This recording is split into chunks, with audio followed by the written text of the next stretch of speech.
We're back with comedian Mo Amer, this time to discuss what it means to be making art in this era of Trump. For a sense of the dynamics at play when it comes to language, take a look at this clip from season 2 of Amer's Netflix show, Mo.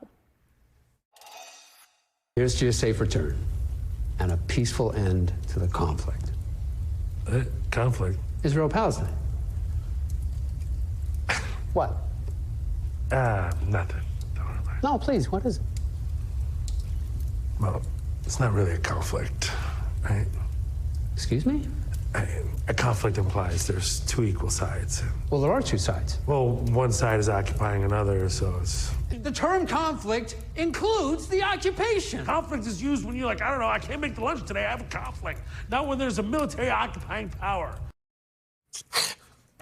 So, Mo, what were you trying to get across in that little bit? You trying to set me up there? What's going on?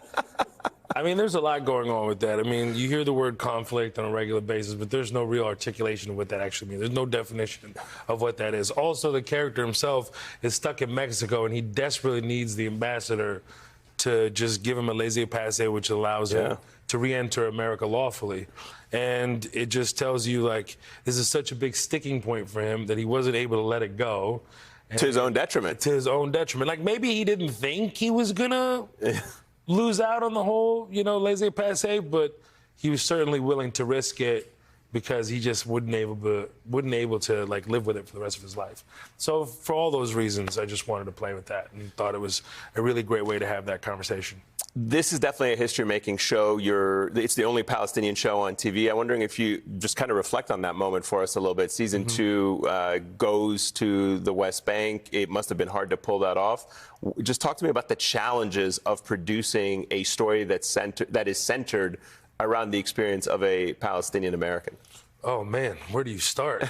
We don't have a lot of time, by the way. I got to tell you, the whole segment's 6 minutes. So really? Okay, so logistically, there's a whole lot of, you know, we were living a post-October 7th world, so we couldn't actually physically be in the West Bank. So we filmed part of it in Malta, part of it in the West Bank, part of it Israel, Palestine. So it was a mix of different areas. So that was really, really difficult to pull off, quite frankly, but we were able to do it, and I was so thrilled to make that happen.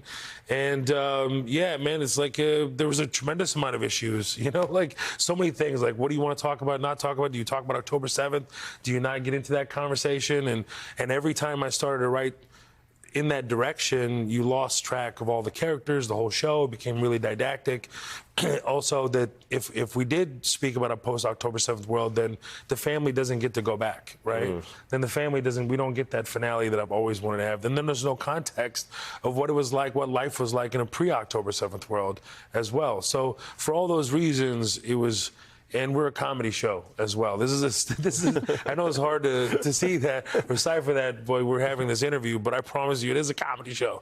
Although 8 is very heavy and really is very personal to me and my story. Yeah, for sure. How do you think about making jokes, about being funny in the Trump era? Yeah, I think, well, all right. Well, the whole Trump era thing, first of all, like for me, I've always been in a pressure cooker type of situation, meaning that either I'm under some kind of constraint, my name being Mohamed Amer, traveling the world. I'm always in really interesting situations that I really shouldn't be, right? Even coming in here. You mean you're having trouble getting through customs? I was on a watch list here. At 30 Rock? At 30 Rock. I walk in there. I think he's talking about standard guest check. Yes. No, yes.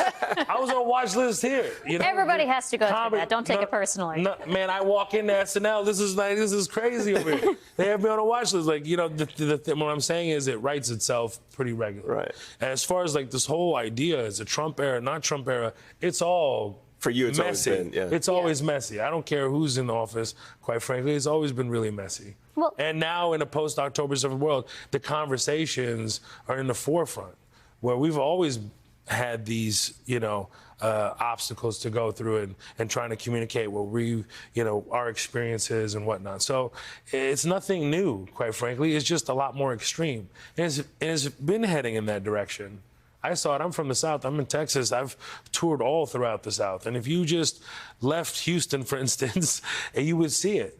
If you leave New York and you go to upstate, you will see it. You see that Trump is going to win. You know, there's people that feel forgotten, and he spoke to those people, and that's why he's in office now.